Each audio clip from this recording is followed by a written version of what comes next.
Good morning. This is a Urja Chakra. It can be used as a meditative tool or as well as a decorative purposes. Uh, this is used for releasing stress or any type of tension in our minds. And during the exam time, we can use.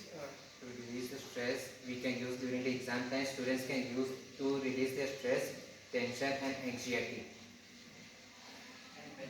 Here, the two wheels of the similar designs moving in opposite direction uh, balance out the positive and negative energies in our minds. And here is the basic concept of this gearbox which we use in this project. There is two axes for the two circular object for rotating in the same axis. Here all the gears and the assembly of this gearbox is done in our labs. Thank you.